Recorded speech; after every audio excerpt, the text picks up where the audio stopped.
So yeah, there's one over there. We'll need to take the mic.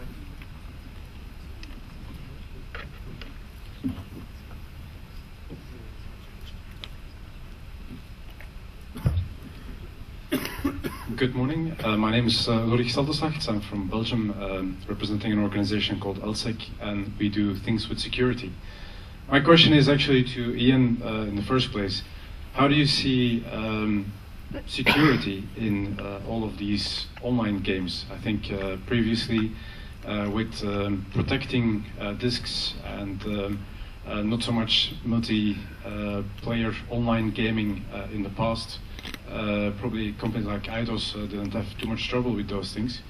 But towards online playing, millions and millions of people gaming, online virtual accounts and identities being distributed, how do you see that evolve within the next couple of years? And have you seen maybe also some bad experiences from people that have been selling their online accounts for quite a lot of amount of monies to others? Well, my own experience is that we're having more trouble with retail products than we are doing with online products. You know, it's very easy to copy a PC title, and it's getting increasingly easy to copy console titles. You know, Nintendo DS titles are copied and distributed on CDs.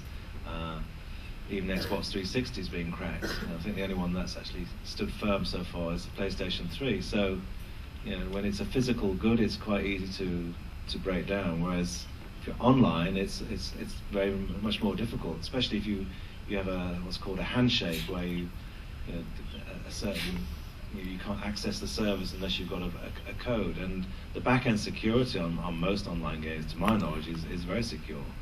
There've been some instances, I think, in China where there's been been some problems, but so far in the West, I think it's been relatively free.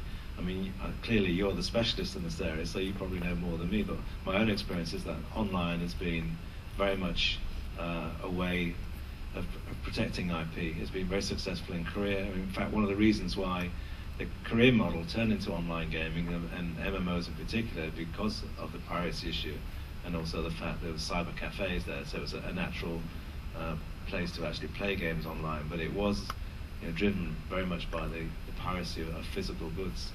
So I think to most content creators, online is a savior for the industry. Any more questions?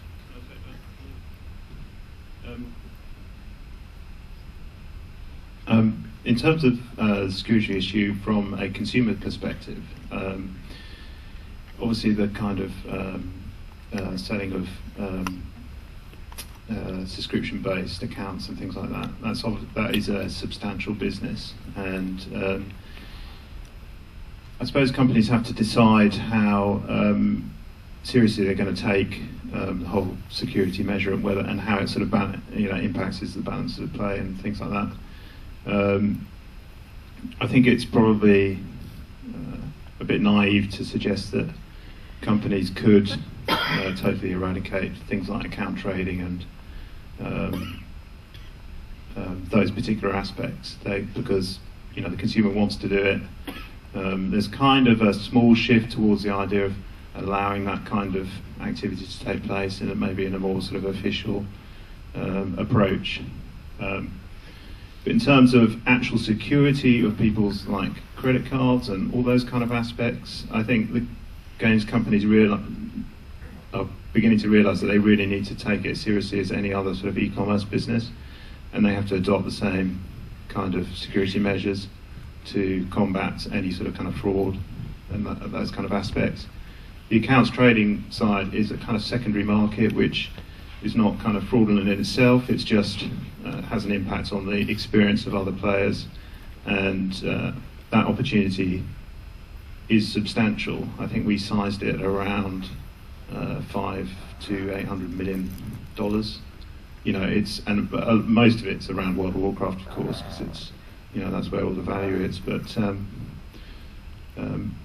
yeah, I think the security side, obviously, you know, when you're talking about pure security, those companies, realise that they have to be as serious as any other e-commerce business.